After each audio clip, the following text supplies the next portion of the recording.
अस्सलाम वालेकुम students, class 10 का इंग्लिश का लेक्चर नंबर 2 है आज। लास्ट लेक्चर में हमने जो है वो रिवीजन किया था इंडेफिनिट टेंसेस का। तो आज के लेक्चर में हमारा टॉपिक है रिवीजन ऑफ कंटिन्यूस टेंसेस। ठीक है, सबसे पहले आता है present continuous, then past continuous और फिर है फ्यूचर कंटिन्यूस। अच्छा, अब अगर हम देखें तो नाम जो है वो क्या इंडिकेट करता है? कंटिन्यूस, मतलब कोई चीज़ जो अभी तक जारी है।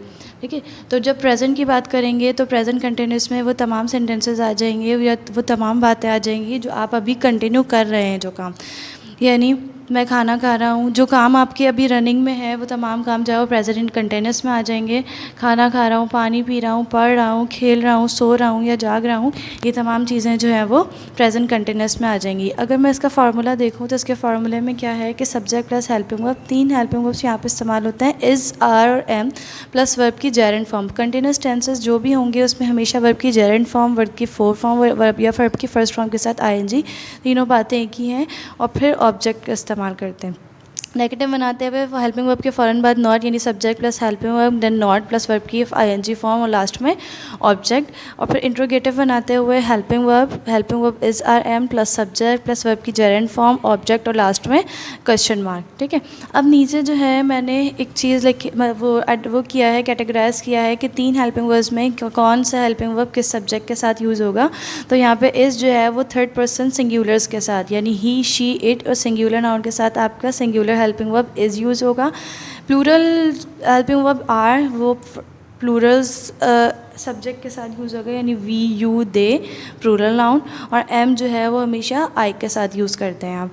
तो प्रेजेंट कंटिन्यूस में क्या है कि आप वो उस कंटिन्यूटी को शो कर रहे हैं जो काम अभी आपका प्रेजेंट में रनिंग में है, वो तमाम काम आपके किस में आ जाएंगे? प्रेजेंट कंटिन्यूस में। इज़, आर, एम इसके हेल्पिंग वर्ब में शामिल है, जो इसमें कैटेगराइज कर दिया है कि थर्ड पर्सन सिंगुलर्स होंगे तो आप जो है वो singular is helping verb use करेंगे, प्लूरल हेल्पिंग सब्जेक्ट्स होंगे तो आर हेल्पिंग वर्ब यूज़ करेंगे, जबकि एम होगा तो आई यूज़ करेंगे।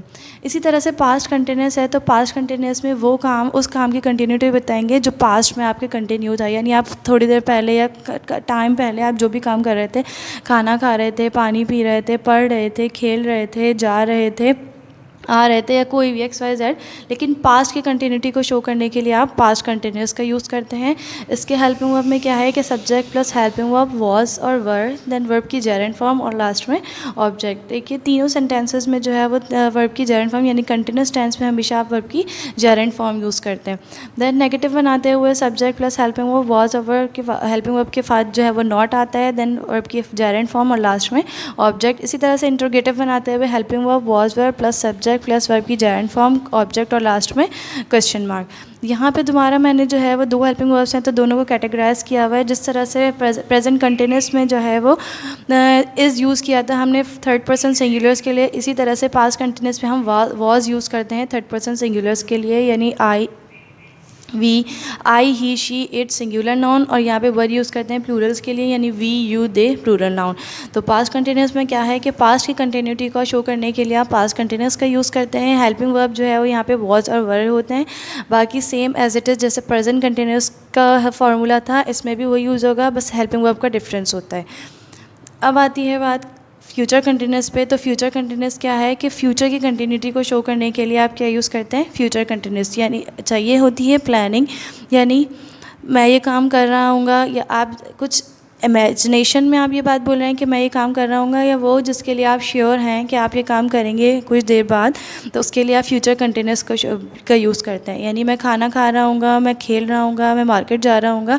तो इस तरह से तमाम सेंटेंसेस जिसकी कंटिन्यूटी फ्यूचर की कंटिन्यूटी को शो करने के लिए आप क्या यूज़ करते हैं?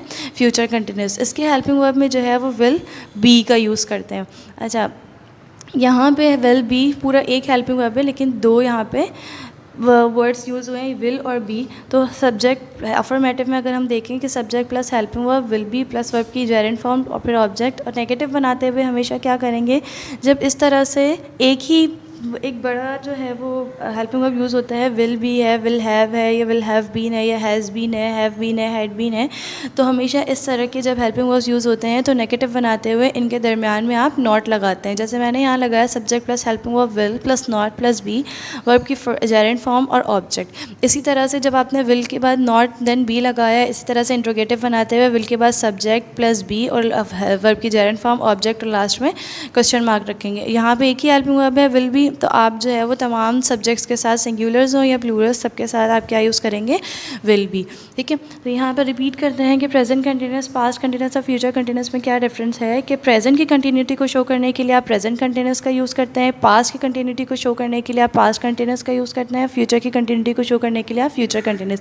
हेल्पिंग वर्ब देखा जाए तो प्रेजेंट कंटिन्यूस में is are am, past continuous में वॉज और वर, और फ्यूचर कंटिन्यूस में will be. Is are am यानी इज़ प्रेजेंट कंटिन्यूस का, वॉज पास्ट कंटिन्यूस का, जो ये आप यूज़ करते हैं सिंगुलर्स के लिए, सिंगुलर थर्ड पर्सन सिंगुलर्स के लिए आर और वर यूज़ करते हैं प्लूरल्स के लिए। ठीक है, और फिर अगर नेगेटिव में देखा जाए तो इसमें सिंपल एक है helping verbs is are am, तो फ़ौरन इसके नॉट लगा देंगे। इसी में वॉज वर है तो इसके नॉट लगा देंगे, जबकि नेगेटिव बनाते हुए फ्यूचर कंटिन्यूस में विल बी है तो आप इसको करेंगे विल नॉट बी। इसी तरह से अगर इंट्रोगेटिव को देखें तो इंट्रोगेटिव बनाते हुए इज़ आर एम है, सब्जेक्ट यानी उसके फ़ौरन बाद सब्जेक्ट आ जाएगा, जेरेंट फॉर्म ऑब्जेक्ट और लास्ट में क्वेश्चन मार्क। इसी तरह से पास्ट कंटिन्यूस का अगर इंट्रोगेटिव देखें तो was were, subject, Geraint form object और क्वेश्चन मार्क। और अगर फ्यूचर कंटिन्यूस का देखें तो जैसे नेगेटिव में विल नॉट बी किया है हमने, इसी तरह से यहाँ पर हेल्पिंग वर्ब विल के बाद सब्जेक्ट यूज़ करेंगे, बी यूज़ करेंगे और लास्ट में वर्ब की जेरेंट फॉर्म यूज़ करेंगे।